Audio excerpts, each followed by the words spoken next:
नमस्कार, आप सबका स्वागत है हमारे चैनल नेक्स्ट 9 न्यूज़ पर। मेरा नाम है दीपक गुप्ता। उत्तर प्रदेश की राजनीतिक सियासत विधानसभा चुनाव की जब वक्त थी तब वहां पर सवाल यही था कि सपा पार्टी के साथ कौन कौन, तो परिवार ही अलग हो गया था। शिवपाल को भले ही साथ ले आए थे मुलायम सिंह यादव, लेकिन अपर्णा यादव अलग हो गई थी।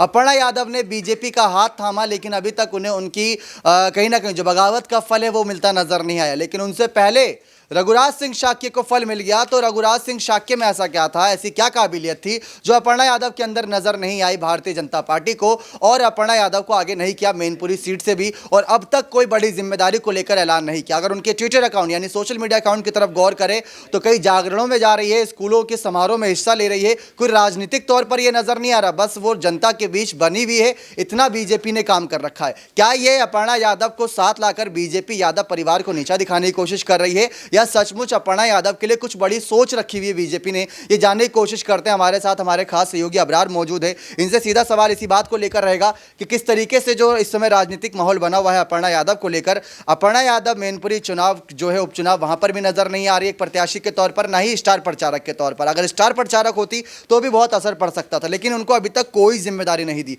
तो इसको आप किस नजरिए से देखते हैं? क्या बीजेपी उनको नीचा दिखाने की कोशिश कर रही है यादव परिवार को, या सचमुच अपर्णा के लिए कोई बड़ी सोच रखी हुई उन्होंने? देखिए, दरअसल अपर्णा यादव को इस सीट से चुनाव लड़ाने के लिए भारतीय जनता पार्टी ने तमाम तर कोशिश की, और अमित शाह का उनसे 2 घंटों तक लंबी मुलाकात करना, ये सारी बातें दर्शा रही है कि अपर्णा यादव का उस सीट पर चुनाव ना लड़ने का जो फैसला तो भारतीय जनता पार्टी को पसंद नहीं आया। दरअसल अगर वो चुनाव लड़ती तो यहाँ पर नतीजों के बारे में आज हम कुछ और बात कर रहे होते, क्योंकि परिवार के होने के नाते कहीं ना कहीं यादव समाज के वोट बैंक में सेंधमारी वो अच्छे ढंग से कर सकती थी। रघुराज शाक्य भले ही उनको उम्मीदवार बनाया गया, लेकिन कुल मिलाकर के कहा जाए तो जल्दबाजी में आप कह सकते हैं कि उनको आनन फानन में बीजेपी ने उम्मीदवार तो बनाया, लेकिन वो जो है एक तरीके से प्रबल दावेदार नहीं थे उस सीट पर चुनाव में उतरने के लिए। तो अपर्णा यादव को भारतीय जनता पार्टी आने वाले समय में भी हो सकता है कि इसी तरीके से जो नज़रअंदाज करेगी।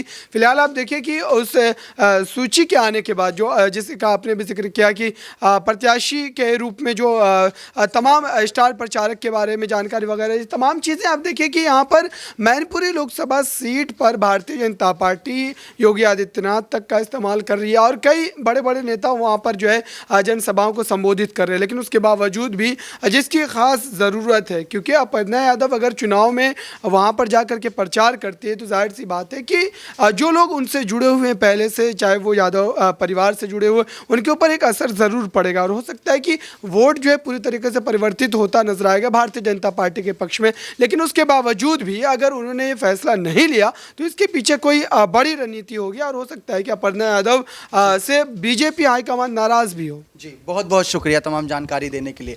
तो ये कुछ बड़ी रणनीति भी हो सकती है, या कह सकते हैं बीजेपी की कोई बड़ी चाल भी, कि यादव परिवार की छोटी बहू अपर्णा यादव को अपने साथ रखा, और अपर्णा यादव से अभी तक कोई भी जिम्मेदारी को लेकर ऐलानबाजी नहीं हुई। तो जैसा कि हमने अबरार सर से सवाल किया, प्रांश जी से सवाल करने की कोशिश करते हैं जो लगातार आप सभी तक यूपी से जुड़ी तमाम जानकारियां पहुंचा रही हैं। अपर्णा यादव बीजेपी के साथ आई थी, रघुराज सिंह शाक्य से पहले ही आई थी शायद अगर देखा जाए तो, लेकिन रघुराज सिंह शाक्य को पहले जिम्मेदारी दी गई, अपर्णा यादव को अभी भी रोक कर रखा गया है। क्या यादव परिवार को नीचा दिखाने की साजिश है, या फिर अपर्णा के लिए कोई बड़ी जिम्मेदारी तैयार कर रखी है? देखिए दीपक, अगर अंदरूनी सूत्रों की माने तो यही दावे किए गए थे जब योगी कैबिनेट का गठन किया गया था। एक बार फिर से सीएम पद पर आई योगी आदित्यनाथ जब वह शपथ ग्रहण कर रहे थे, उस वक्त भी कयासों का दौर यही जारी था। बीते कुछ महीनों पहले अगर गौर किया जाए तो उस वक्त अपर्णा विष्ट यादव को लेकर मांग की जा रही थी। सोशल मीडिया पर अगर उनके पोस्ट पर गौर करेंगे तो कमेंट सेक्शन में लोगों ने यही बात रखी थी कि अपर्णा दीदी को अब जल्द से जल्द जिम्मेदारी दी जानी चाहिए। हालांकि योगी कैबिनेट में उन्हें जगह नहीं दी गई। फिर आजमगढ़ में जो चुनाव हुए उसको लेकर दावा किया गया। दावा ये किया गया कि कहीं ना कहीं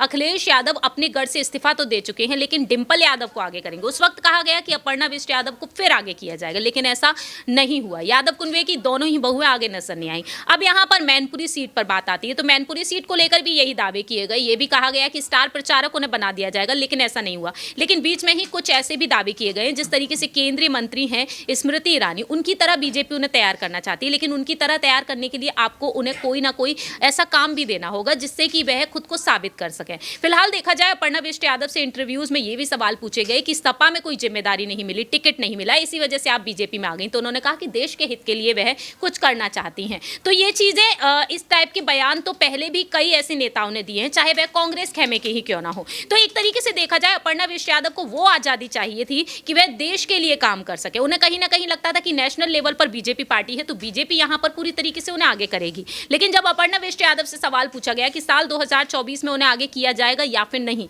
क्या उन्हें यहां पर कोई जिम्मेदारी दी जाएगी, उन्होंने कहा कि आला कमान पर सब कुछ निर्भर करता है। अगर आला कमान उन्हें आगे रखेंगे तो वह डेफिनेटली करना चाहेंगी। तो फिलहाल देखा जाए अपर्णा विष्ट यादव ने फिलहाल साफ कर दिया है कि मैं बीजेपी का हिस्सा हूं, बीजेपी ने जिम्मेदारियां दी हैं उन्हें निभा रही हूं और मैनपुरी में जीत तो बीजेपी की ही होगी। तो उन्होंने ये साफ कर दिया। लेकिन अब फिलहाल देखा जाए कयासों का दौर आज भी जारी है कि लखनऊ से मेयर पद के लिए उन्हें प्रत्याशी बनाया जा सकता है। नगर निकाय चुनाव को लेकर दावे किए जा रहे हैं, लेकिन मुझे लगता है कि शायद इस बार भी उन्हें आगे नहीं किया जा सकता क्योंकि साल 2024 को लेकर रणनीतियां इस वक्त बनाई जा रही हैं बीजेपी में। जी, लेकिन एक बड़ा सवाल ये भी रहेगा कि योगी आदित्यनाथ रघुराज सिंह शाक्य का जितना समर्थन कर रहे हैं, उनके शाक्य परिवार को नहीं देख रहे बल्कि ये देख रहे हैं कि उनका कामकाज कैसा था। अपर्णा का ऐसा कोई कामकाज अभी तक नजर नहीं आ रहा जिसकी तारीफ योगी जनता के बीच जाकर कर सकें। तो क्या उन्हें सचमुच ऐसा है कि उनका कामकाज कुछ नहीं है और इतना बेहतरीन कोई प्रदर्शन रहा नहीं? सपा ने भी उनको ठुकरा दिया, सपा पार्टी को, तो बल्कि हर किसी की जरूरत है यहाँ पर देखा जाए। बीजेपी ने उनको थामा तो अपने साथ है, बल्कि कोई राजनीतिक तौर पर स्टार प्रचारक तो इस चुनाव में बनाया ही जा सकता है। अगर हमारे नज़रिए से देखा जाए तो स्टार प्रचारक की भूमिका उनकी नजर आ रही थी लेकिन वो भी नहीं दी गई। तो आगे आने वाले वक्त में 2024 का आपने जिक्र कर दिया, लेकिन बीच में कुछ और सीटें खाली हो सकती है, कुछ और चुनावी सरगर्मियां होंगी, क्या वहां पर उनकी एंट्री होगी? देखिए, अपर्णा विष्ट यादव को लेकर फिलहाल तो ऐसे कोई भी उम्मीद नहीं लग रही है, लेकिन रघुराज सिंह शाक्य को लेकर, उनके परिवार को लेकर जैसा कि आपने बात कही, तो योगी आदित्यनाथ रघुराज सिंह शाक्य को एक तरीके से देखा जाए सैंधमारी करने के लिए यूज कर चुके हैं, क्योंकि एक वक्त वह सपा का हिस्सा रहे, फिर प्रसपा का हिस्सा रहे, लेकिन बाद में वह बीजेपी खेमे में चले गए। लेकिन अब देखने को मिल रहा है कि रघुराज सिंह शाक्य को एक कार्यकर्ता वह कह रहे हैं। रघुराज सिंह शाक्य का कहना है किसान का बेटा है और किसान का बेटा आगे बढ़कर दिखाएगा। जसवंत नगर से वह ताल्लुक रखते हैं और जसवंत नगर सीट से विधायक है खुद शिवपाल सिंह यादव। एक तरीके से देखा जाए तो यहाँ पर वह उन्हें अपना गुरु मानते हुए नजर आए हैं। तो अब देखा जाए तो बीजेपी ने यहाँ पर रघुराज सिंह शाक्य को इसी वजह से खड़ा किया है कि एक वक्त वह सपा और प्रसपा का हिस्सा रहे हैं, तो शायद यहाँ पर सेंधमारी करने में वह कामयाब होंगे। लेकिन अपर्णा विष्ट यादव भी कामयाब होती हुई नजर आती, लेकिन कहीं ना कहीं अपर्णा विष्ट यादव पीछे भी खिंचती हुई नजर आती, क्योंकि मैनपुरी सीट जो नेताजी की सीट है, इसी वजह से उन्हें वक्त चाहिए था और इस वजह से वह मैनपुरी सीट पर उतरना भी नहीं चाही थी, क्योंकि उन्होंने वक्त मांगा था। तो जाहिर सी बात है एक बहू का फर्ज वह आज भी निभा रही हैं, क्योंकि उन्होंने साफ तौर पर कहा बीजेपी में वह बेशक शामिल हो चुकी हैं, लेकिन परिवार उनके लिए हमेशा से ही पहले ही आगे रहेगा। तो परिवार के लिए वह फैसला ले रही हैं जिससे कि उनकी बात बीजेपी में ना बिगड़े और साथ ही साथ परिवार भी उनके साथ रहे। इस वजह से यहाँ पर अपर्णा विष्ट यादव ने सोच समझकर फैसले लिए हैं। जी, बहुत बहुत शुक्रिया तमाम जानकारी देने के लिए। लेकिन एक आखिरी सवाल साक्षी से पूछना चाहेंगे कि अपर्णा यादव बीजेपी के साथ जुड़ी, क्या ये उनके फायदेमंद रहेगा या फिर उनको नुकसान देगा? उन्होंने कह दिया समाज सेवा के लिए, जैसे प्रांश जी ने जानकारी दी कि समाज सेवा के लिए यहाँ पर वो आगे आई हैं। समाज सेवा करनी है तो कोई पद तो चाहिए ही चाहिए, वरना आप समाज सेवा नहीं कर पाओगे क्योंकि आपको कोई पूछेगा भी नहीं। और इस समय देखा जाए अपर्णा को कोई जिम्मेदारी बीजेपी ने नहीं दे रखी। मैनपुरी एक मौका था, आजमगढ़ इससे पहले एक मौका था, रामपुर भी उतार सकते थे, लेकिन सारे मौके उनकी आंखों के सामने चले गए और अभी तक कहीं नहीं उतारा। इसको आप किस तरीके से देखते हैं? बिल्कुल, कहीं ना कहीं ये सवाल उठ रहे हैं जिस तरह से अपर्णा यादव को अभी तक कोई बड़ी जिम्मेदारी नहीं मिली है। और हालांकि देखा गया कि इस पार्टी को छोड़कर जाना, परिवार को छोड़कर जाना, बीजेपी में शामिल होना, और कहीं ना कहीं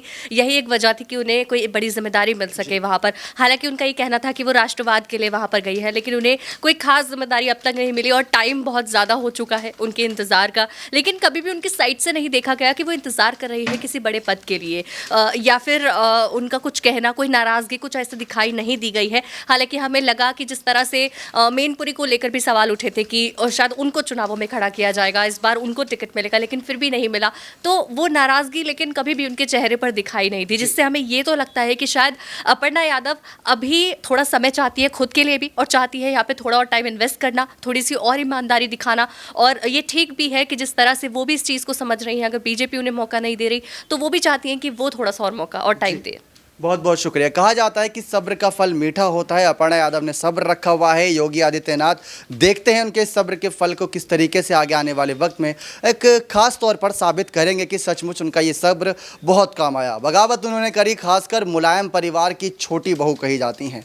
और प्रतीक यादव राजनीति में एक्टिव है नहीं, अपर्णा यादव एक्टिव हुई तो बीजेपी के साथ। अब देखते हैं अखिलेश यादव का इस पूरे मामले पर आगे क्या कदम रहता है और खासकर बीजेपी का क्या कदम रहता है अपर्णा यादव को लेकर, क्योंकि लोकसभा चुनाव चुनाव 2024 की तैयारियों में शायद अपर्णा को काफ़ी आगे किया जा सकता है, वहाँ जिम्मेदारी दी जा सकती है, वरना नगर निकाय चुनाव से भी शायद उनका पत्ता कटता नजर आए। लेकिन बीजेपी के हर एक फैसले पर अपर्णा से जुड़े बारीकी से नजर है हमारे चैनल की, आप सभी तक सारी जानकारी पहुँचाई जाएगी। बने रहे चैनल के साथ, हमारे तमाम जानकारियों के लिए बहुत बहुत धन्यवाद।